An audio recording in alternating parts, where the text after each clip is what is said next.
Hello, people of the world. This is Jason is Lost, Japanese culture, adventure, and from January, my experience teaching English in Japan on the JET program.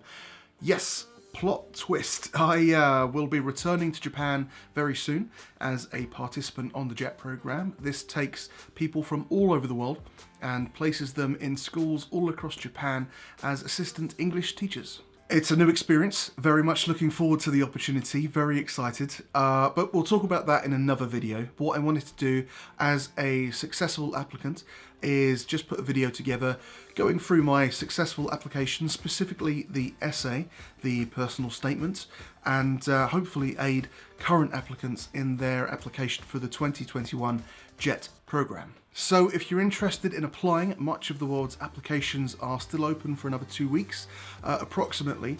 The UK, Singapore, Canada, these places have about 2 weeks, maybe a bit less, maybe a bit more. Definitely check out those official sites for the official timeframes of applications. And as a disclaimer, this is all subjective, this is just my opinion. This is how I answered the requirements of the essay, the personal statement. And as someone who was accepted, the least I could do is advise you on what I did and how I did it. So if you're watching this video, you've likely decided that the JET program is for you. You're finalizing your application and you're facing arguably the most stressful elements, the essay, the personal statement. And take my experience, I was working on this the very morning of the final deadline for the whole application. I was working on it before taking a train into central London and handing my application into the Japanese embassy in person. If you get it in by the deadline, you're fine. Also, I applied through the UK websites. Do check your own local websites for the procedures and the deadlines and all of that information so you have the correct info. Now, the personal statement. I think this is the most daunting part just because of how much you've got to do in so few words. You have to introduce yourself, explain your interest in the program, explain your relevant history, and assure them of how you're an ideal candidate. And 800 to 1,000 words sounds like a lot if you haven't written an essay recently. But once you start writing, you'll realize how that fills up fast and you'll spend just as much time editing it down. So I have 5 points here, 5 tips on putting your personal statement essay together. And as we go through, I will tell you what I put in mine. I can't outright just show you mine because of the confidentiality agreement, but I want to give you an indication of what I wrote. So, point 1, be grammatically and structurally correct. Remember that it's a job application for a teaching position. You need to be absolutely concise and grammatically correct in presenting how you're an ideal candidate for the position. Just like real life, any grammatical errors will stick out like a sore thumb and will show that you haven't taken the time to correct yourself. JET are looking through thousands of applications, and your priority must be not leaving any simple errors that will have them discarding your application. Take time to properly structure your essay as well. There should be a short introductory or opening segment, and then a main body which is separated into different subjects, and then finally a conclusion where everything you've talked about needs to be summarized about how relevant it is in terms of your suitability for the program. It should be easy to read and you should definitely have other people proofread it for you. So going by my structure, the opening paragraph should be a summary of yourself and a statement of intent. Briefly introduce everything you're going to talk about in the rest of the essay. In my introduction, I mentioned how a lot of my endeavours have involved communication. I mentioned my long history of acting and performing, working in customer services jobs, how I've studied in Japan and had the opportunity to integrate in an international community. And I tied it all into the importance of teacher being confident and engaging in order to build trust. Point number 2, answer the question. I had a university professor and that was his catchphrase, answer the question. Answer the question. Because far too often people write 3,000 words and they've got references and great opinions and evidence and balanced arguments, but they haven't answered the question at the top of the page and it's all been for nothing. JET do have a few questions they require answering, and it is imperative that you fulfill these answers, because at the very least you're assuring them that you can follow instructions, and it gives you an opportunity to talk about how you'd be an effective teacher, or how you've coped with living abroad previously. In my essay, I wrote about how overwhelming Tokyo is, how with so many diverse wards, there is this ever-present feeling of missing out on something, and how eventually I had to give up on my goal of conquering the city because seeing everything is impossible, and it just wasn't realistic. And how my solution to this was focusing on a much more intimate local area, and how that ended up being much more fulfilling, bonding with local people and local restaurants and festivals. And when writing about where you might end up being placed, you need to have an open mind, because there's no guarantees you'll end up anywhere. You'll likely end up somewhere rural. It's rare to be placed in a city. You could be very far away from civilization, and you need to assure JET that you'll be comfortable with that situation. So, point number 3, be honest and be unique. It's important to be properly structured and ensure that you answer the questions, but in doing so, you need to seize the opportunity to be unique and stand out from the other applications. Draw from the things that you are most passionate about.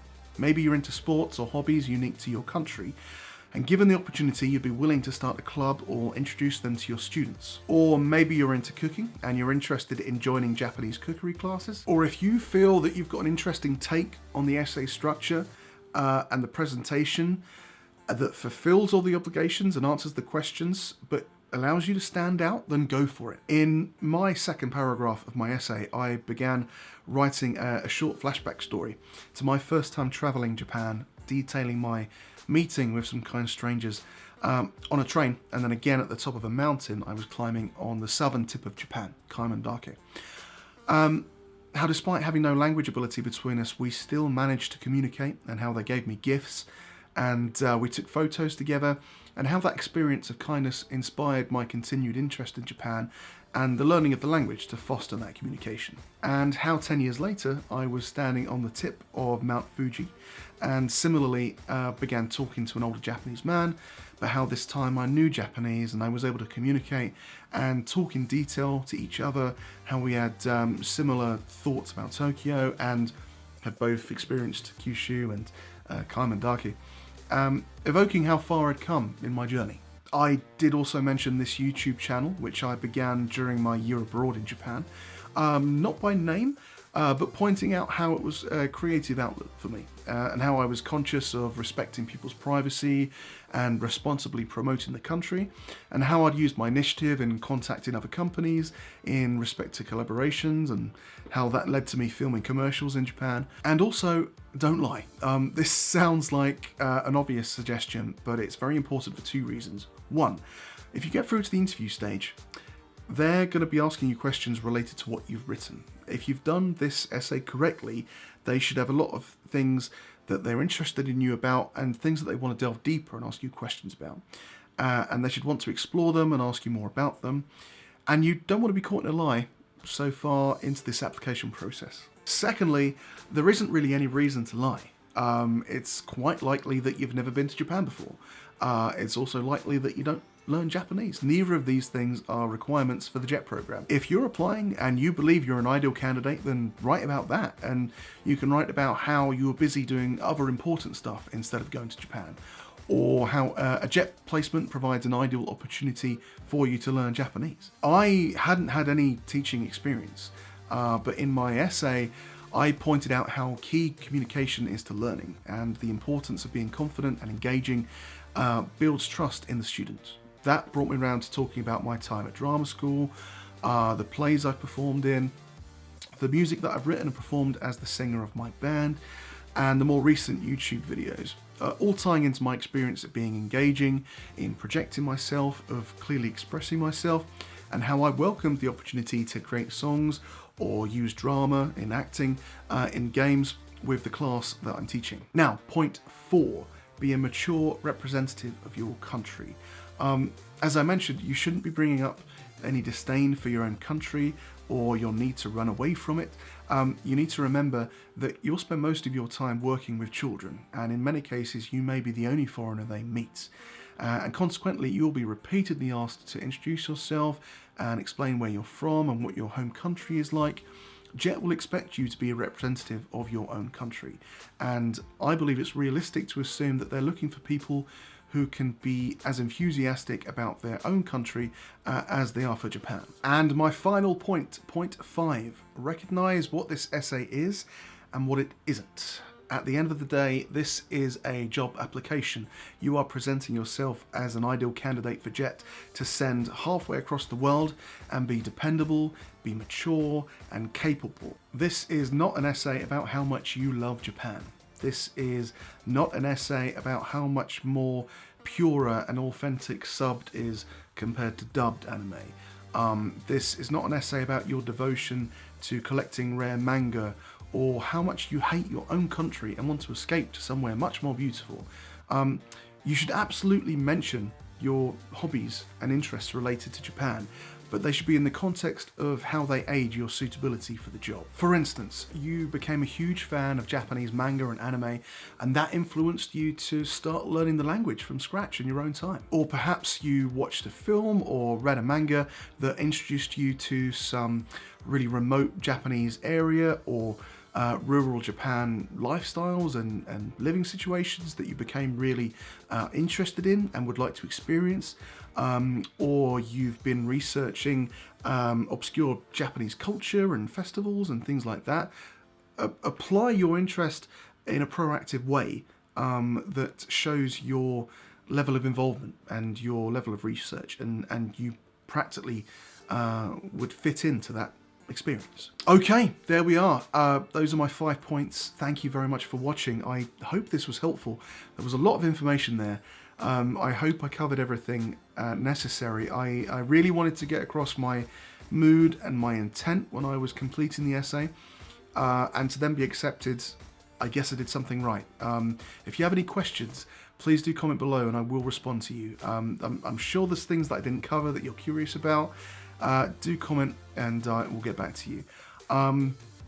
Very excited. This is really interesting, very new opportunity. This is it's very exciting, and I can't wait. And I'm going to take you all with me as well. I'm going to continue with the videos and keep you all updated. But for now, please do subscribe for the channel.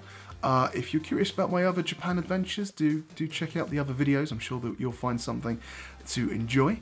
And for now, I'll leave it there. But stay tuned for more videos, and I'll see you in the next one. Bye.